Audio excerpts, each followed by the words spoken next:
Good evening, everybody, and welcome back to the Battle Bunker. Been a bit quiet over the last couple of weeks.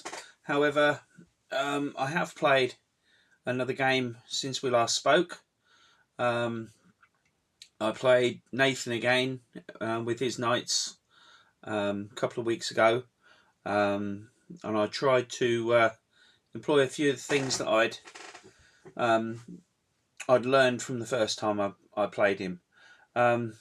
Now, the Ghost of the Webway Imp Knights is not a good matchup.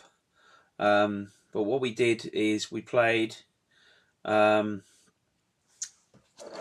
Scorched Earth, and we was on the with Inspired Leadership, and we was on the Crucible of Battle map.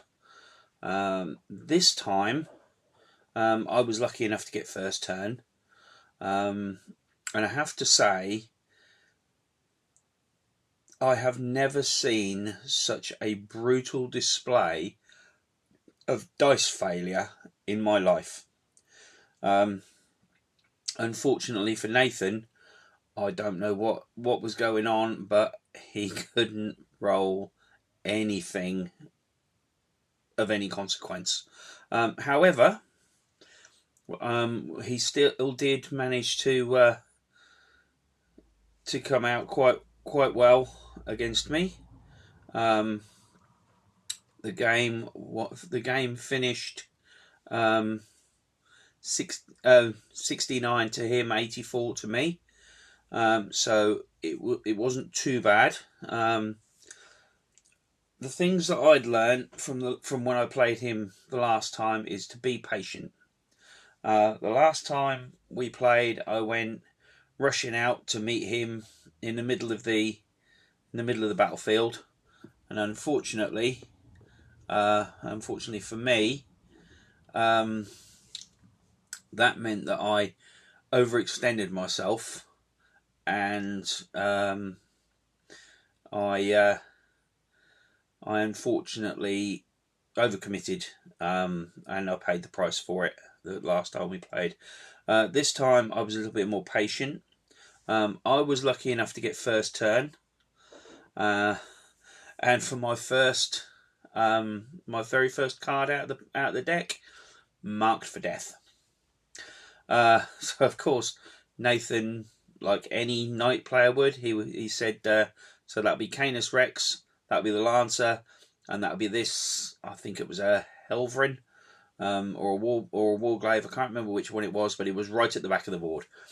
So basically I ignored that, and traded it in at the end of at the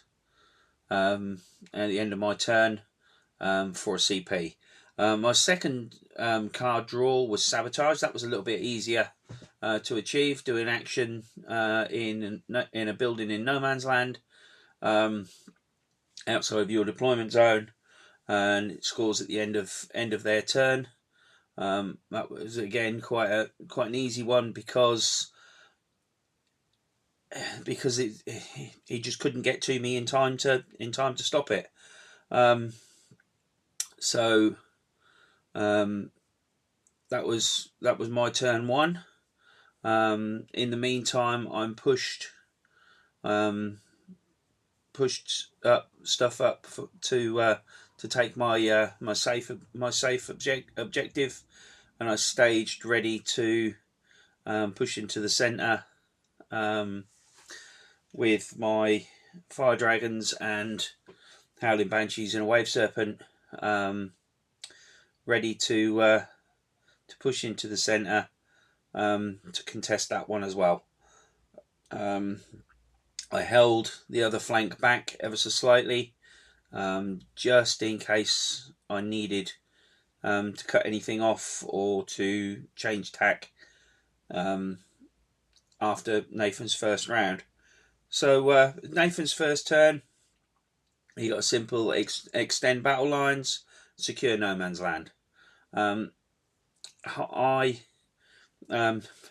Basically he achieved both of these in his first turn, 2 points apiece, by pushing Canis up onto his secure objective, and I believe he pushed a Helverin or a Warglaive up towards the centre. So that was how turn 1 panned out. The rest of Nathan's army, he held back.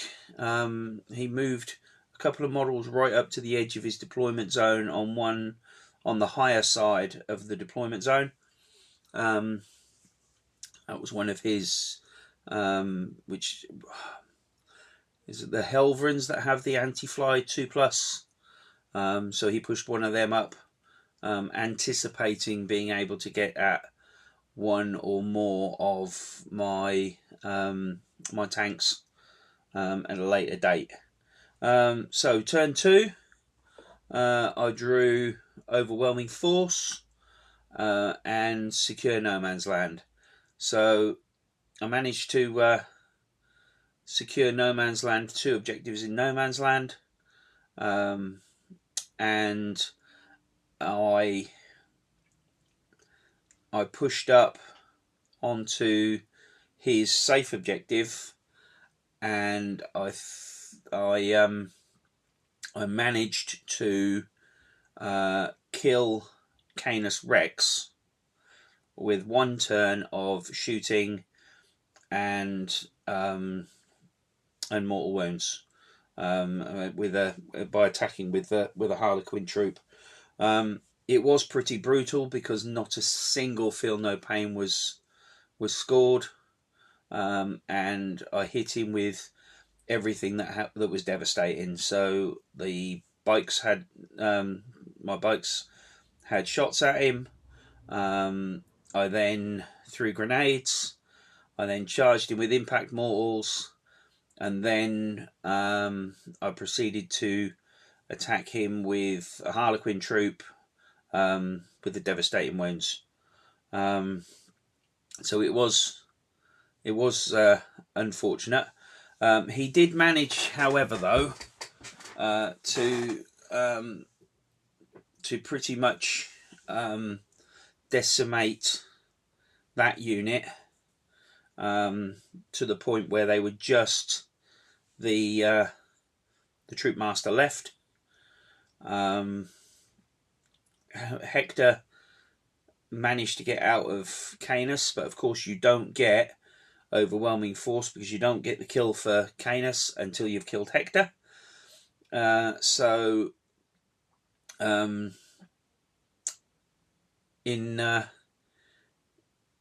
Nathan's turn 2, he charged into the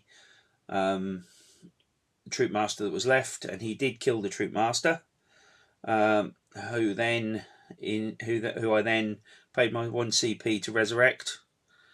And if I remember rightly, in my turn, he then charged Hector, and poor Hector didn't stand a chance. So I missed out on the Overwhelming Force. Unfortunately, I did burn that at the end of the turn. Nathan's turn 2 was no prisoners and storm hostile objective. That was the objective that I took from Canis, and the no prisoners was the kill he got from it. So all in all, we was looking okay. So turn 2 primary for both of us was 10 points.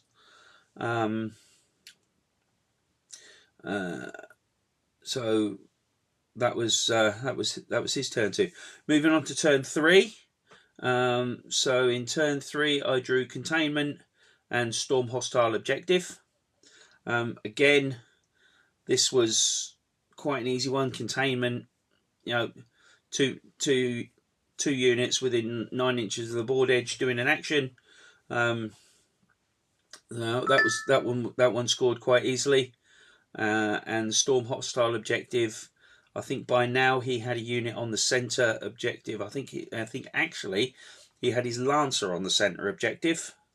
So 2 troops of Harlequins, a Solitaire, and a troop of Howling Banshees charged in, and yet again all these devastating wounds and everything that I was sending that way, and poor Nathan just could not make. He couldn't make an armor save, and once he failed his armor saves, he couldn't make his feel no pains.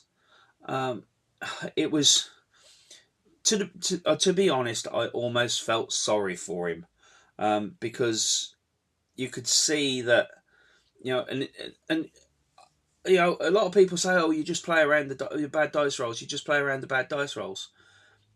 I struggled to play around the bad dice rolls, so I know Nathan was. It was almost like, oh look, another one, another two, and the poor, I do feel sorry for him. He did everything he could, and he did most of it right, but the dice rolls just absolutely slaughtered him. When it came to hitting things, there was one turn, I think it was turn 4, where he had bring it down. I had a wave serpent and a falcon on the board, which I believe are both toughness 9. Every other tank I had on the board was a toughness 6. He had Helverins with anti-fly 2+ if they're in their objective, in their deployment zone, or if they're on an objective marker, and nothing was killed. He took a few wounds off each of my Skyweavers, a few wounds off of my Voidweavers, a wound off of the falcon. There was a Vyper in there as well. Everything's toughness 6. All these little tanks are toughness 6, and he was rolling so badly. His dice were against him so much that he simply, couldn't even kill a T6 6-wound tank. So to come out of it was 69 points. Nathan did really well. So in his turn 3, that was his bring it down turn. Sorry, turn 3. And he pulled established locus as well, which he got rid of at the end of the turn. So turn 4, I pulled established locus and behind enemy lines.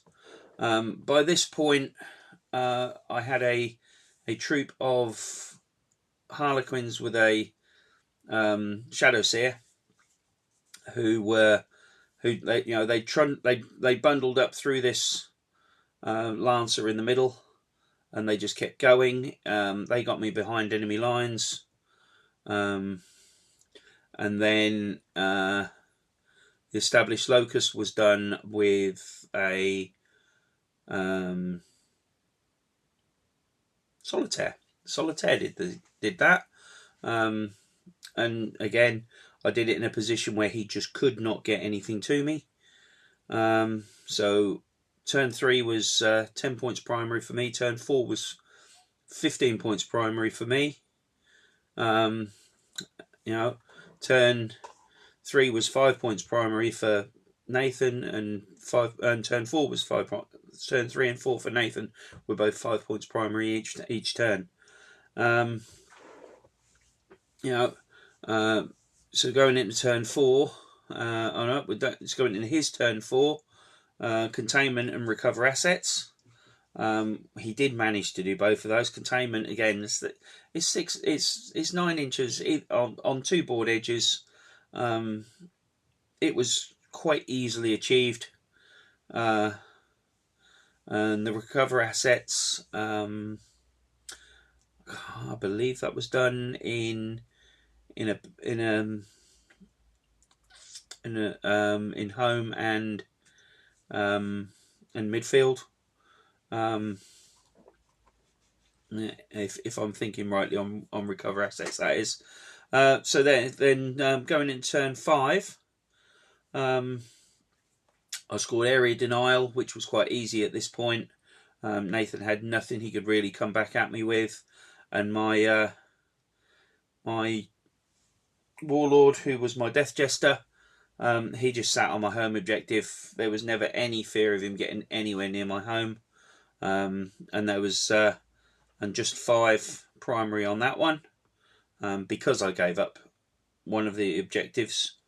And then on Nathan's turn 5, he drew Cleanse. He could not get to a no man's land objective to be able to cleanse on it.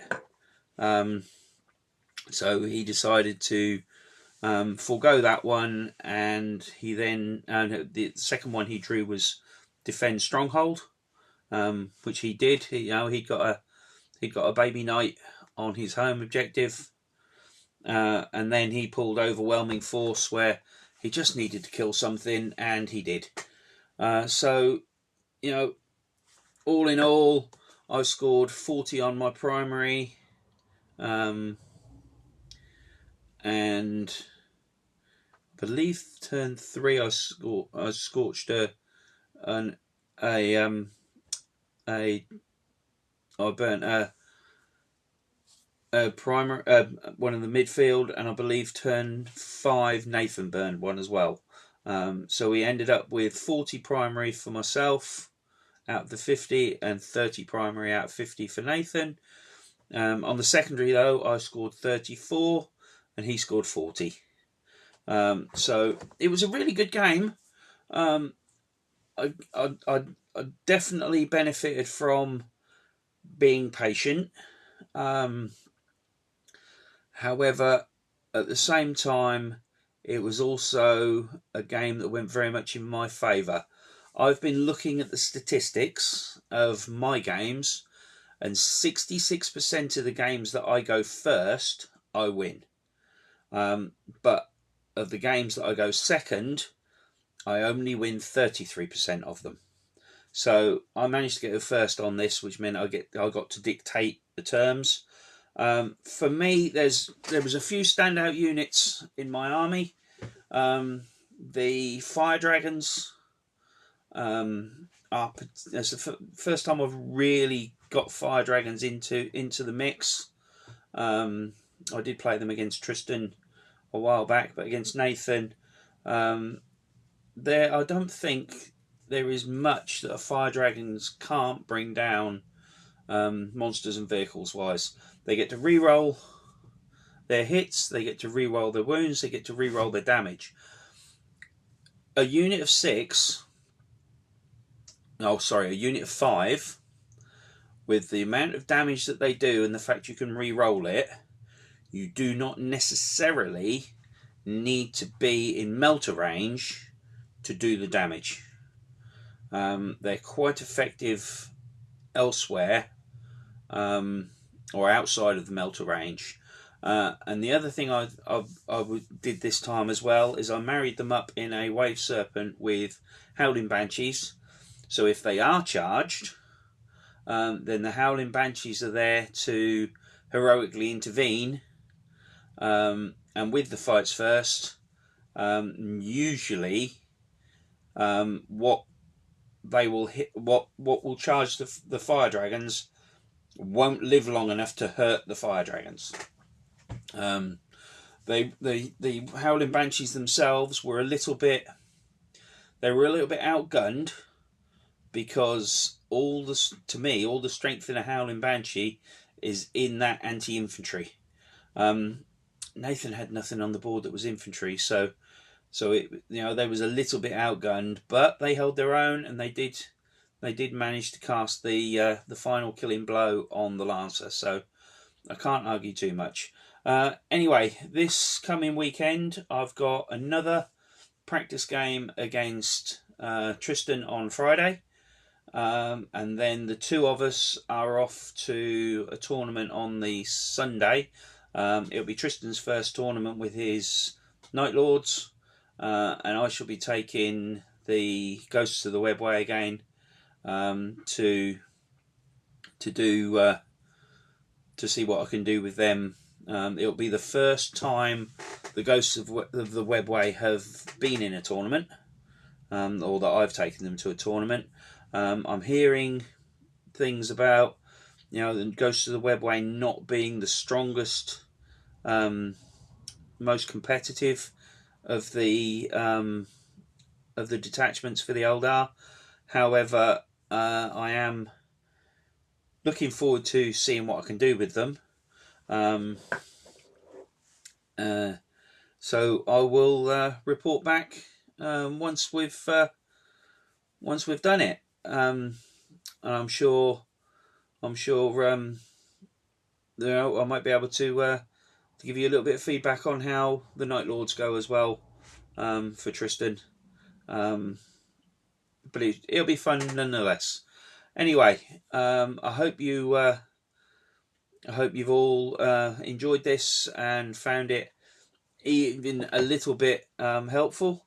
I will do another video soon on the list that I'm using, and do a deep dive into it, so you can all see exactly where I'm thinking with what I'm playing and how I'm playing it.